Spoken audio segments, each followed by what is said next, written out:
Whoa, whoa, whoa, whoa. That is illegal. You can't add more punishment after the fact. That should have been part of the warning. Don't eat from the tree, because if you do, you will die and life will be miserable until you die. But God didn't say that. He just said you'll die. So it's not right to add more punishment after the fact. Maybe if God had said you'll also suffer, they would not have eaten. So the whole story makes absolutely no sense from beginning to end. And primarily, what is the point?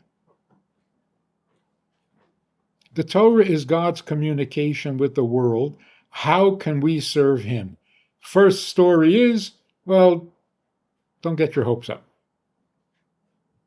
Here is the first human being, perfect human being, given one commandment, blew it in an hour. Good luck. You do have an evil inclination. You do have bad experiences. You are traumatized. You are a little narcissistic, which he wasn't. And you have 10 commandments or 613 commandments, so good luck. It's a horrible story. What is it, meant to discourage?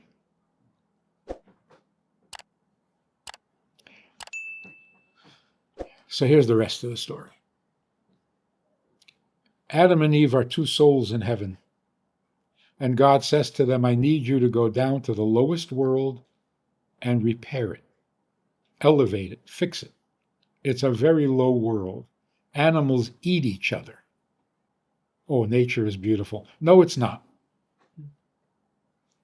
It's pretty. But it's horrible. Everything dies, everything gets old, everything rusts, everything decays. Fix it. They didn't really want to do that, but if God asks, you go. So they open their eyes, and they're in the Garden of Eden, and God says to them, of all the trees you may eat except this one tree. Now imagine they're sitting there in the Garden of Eden, and they're a little puzzled because all the trees are kosher. You can eat from it. Doesn't need fixing.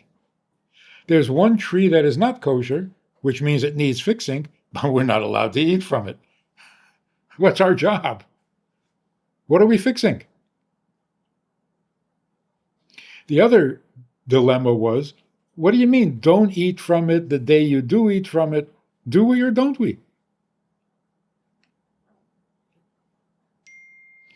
Eve said, Chava said to Adam, it's not a mixed message, it's a choice.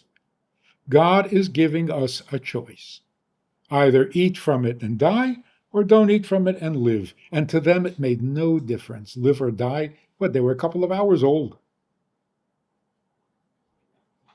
So Adam said, oh, so let's not eat from it and be good boys and girls. Eve said, this is all on tape. Eve said, God wants us to eat from it. He's giving us the choice, but he hopes that we choose to eat from it. And Adam said, how could you possibly know that? She said, well, if you would listen. That's when it started.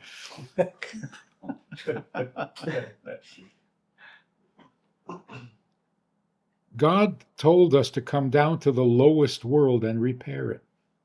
We're not in the lowest world. We have no job here. This is the Garden of Eden. Eat from the tree and go down to the lowest world where people die. So death was not a threat and it wasn't a surprise. It was an option. Be immortal or be mortal. That's the choice. What does God prefer? Be mortal.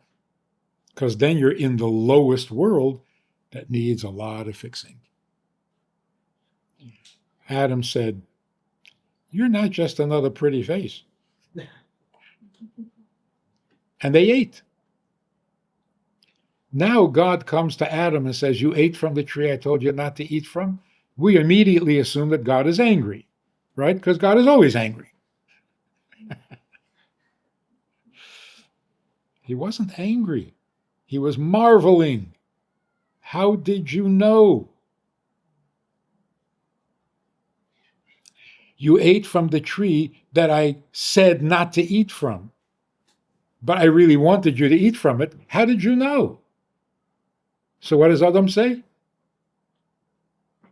I didn't know. She knew. Because Adam is a perfect human being. So God says to Eve, to Chava, how did you know? She said, I heard what the snake said. Made sense. What did the snake say? You won't just die, you'll become like God and you will know good and evil. Oh, good and evil? That needs fixing. A mixture of good and evil? That's not good.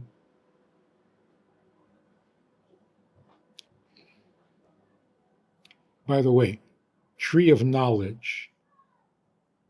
Why would an evil, toxic, deadly tree be called a tree of knowledge? Knowledge of good and evil. No. A knowledge that is good and it's evil.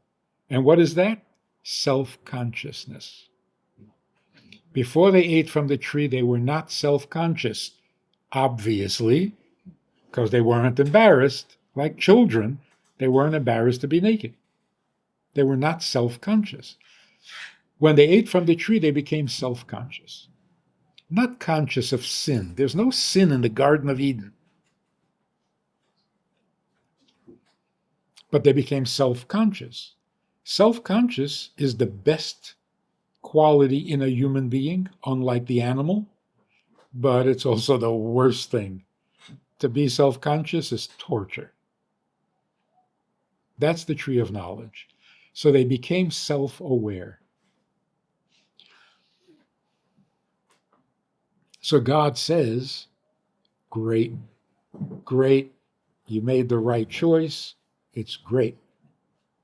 Now, let me tell you more about this world you're going to fix. Not more punishment. There was no punishment at all. There was no sin. There was a descent. They had to leave the Garden of Eden, which is kind of heavenly, and come down to the grubby world that we're in to fix it. But they had to volunteer. So Eve is the hero of the story, not the villainess.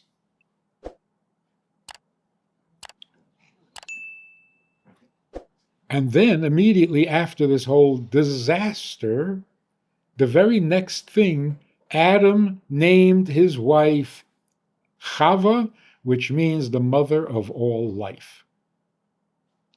Not the mother of death. What did he mean by that? He was trying to figure out how come she knew and he didn't. And he came to the conclusion, motherly instinct, maternal instinct. Because for them it made no difference, inside the garden, outside the garden, they were the same. But outside the garden, the children would not be the same. So Eve had to decide what's best for the children. Many, many children. And she decided it's better to struggle to find God than to live in heaven. So he named her the mother of all life, because it was her maternal instinct that gave her the insight. Now it's a completely different story. It's a great story to start the Torah with. Why are you in this messy world? What are we doing here in this ugliness and in this? Well, Grandma chose in her wisdom, and she must have had the confidence that we could do it. So now it's 5,784 years later. Did she know it would take that long? It's not long. She had the option of living forever. What's 5,000 years compared to forever? So are we getting anywhere? Are we making progress? Especially in the last 10, 15 years? Not in the news.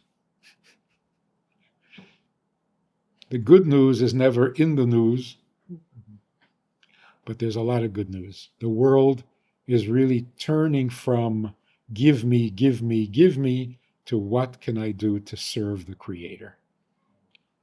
Huge improvement. I have a question.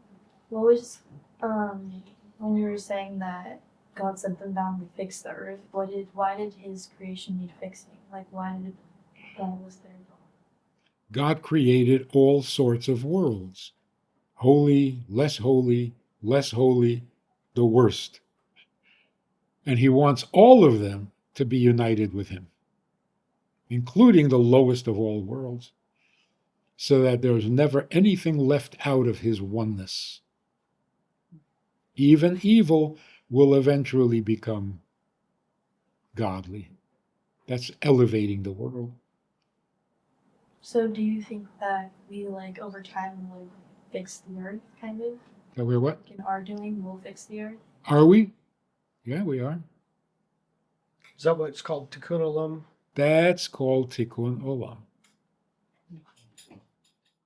If you enjoyed this conversation or this topic, and you're looking for more information, or you want to hear it again from another angle, there's a way to do that. And that is in this book. It's all there. Order it from Amazon. You can read it, reread it, and share it. These ideas, these messages, this approach to life, this approach to Torah, to meaning, and to morals is vital for the world today. And we need to get this message out to the entire world. It is universal, it's essential, it's indispensable. To support this effort, if you want to be a partner in this crime, check out the link and make a donation. It really helps a lot. And thank you in advance.